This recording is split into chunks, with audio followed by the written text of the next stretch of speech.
Falcon और winter soldier के events के बाद सैम विल्सन अब पूरी तरह से कैप्टन अमेरिका बन चुका है, लेकिन दुनिया अभी भी उसे इजीली एक्सेप्ट करने के लिए तैयार नहीं है।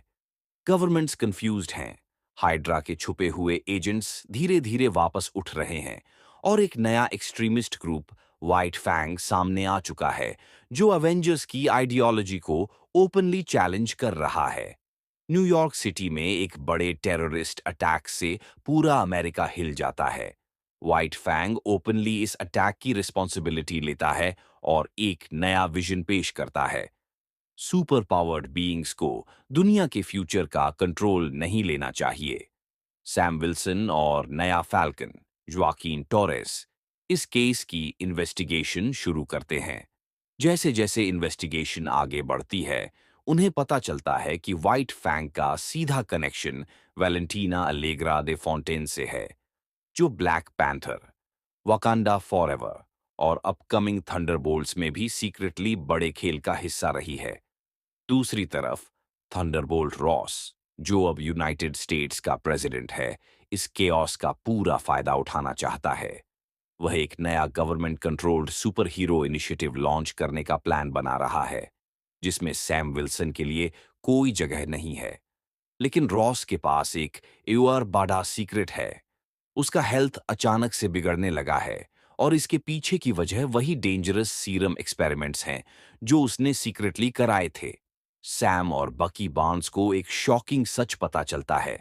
Thunderbolt Ross secretly super soldier serum को फिर से बनाने की कोशिश कर रहा था, लेकिन सीरम ने उस पर एक अजीब साइड इफेक्ट डाल दिया, जिससे उसका शरीर अनकंट्रोलेबल म्यूटेशंस फेस करने लगा। अपनी पावर को बचाने के लिए रॉस खुद पर एक नया और पावरफुल सीरम इंजेक्ट कर लेता है और वह बन जाता है रेड हल्क। अब वॉशिंगटन डीसी के बीचों बीच एक विनाशकारी लड़ाई शुरू होती है। सैम को न सिर्फ व्हाइट फैंग से बल्कि पूरे करप्ट सिस्टम से भी लड़ना पड़ेगा। वॉशिंगटन डीसी में एक हाई स्टेक्स बैटल शुरू होती है। सैम, फैल्कॉन और बकी रॉस वर्सेस व्हाइट फैंग के बीच एक बड़ा युद्ध देखते हैं। सैम जानता है कि ब्रूट फोर्स से कुछ नहीं होगा, इसलिए वह अपनी स्ट्रैटेजी से रॉस को हराने की कोशिश करता है। लेकिन जब रॉस हार के करीब होता है, वैलेंटीना अलेग्रा डे फॉन्टेन अचानक सीन में एंट्री लेती है। वह रॉस को सीक्रेटली अपने साथ ले जाती है और यह ऑफिशियली रिवील हो जाता है कि थंडरबोल्ट्स टीम अब पूरी तरह तैयार हो चुकी है। सैम एक दमदार स्पीच देता है, जिसमें वह स्टीव रॉजर्स की लेगेसी को रिस्पेक्ट करता है, लेकिन साथ ही अपनी खुद की पहचान भी एस्टैब्लिश करता है। लातवेरिया के एक सीक्रेट लैब में एक शैडोवी फिगर स्क्रीन पर वॉशिंगटन की लड़ाई का फुटेज देख रहा है।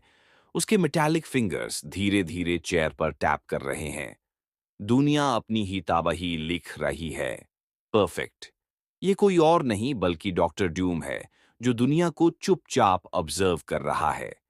Post credit scene. एक अंडरग्राउंड क्लासिफाइड फैसिलिटी में एक साइंटिस्ट एक क्रायोजेनिक चैम्बर को ऑब्जर्व कर रहा है। स्क्रीन पर एक लेबल फ्लैश होता है, weapon x, experiment 10। Screen suddenly flash करती है, सब्जेक्ट अवॉकनिंग। वुल्वरीन प्रोजेक्ट ऑफिशियली शुरू हो चुका है। क्या captain America brave new world इस डायरेक्शन में जा सकता है? आपका क्या कहना है? कमेंट में बताइए। और ऐसी और भी धमाकेदार थ्योरीज और स्टोरीज के लिए चैनल को सब्सक्राइब करना ना भूलें।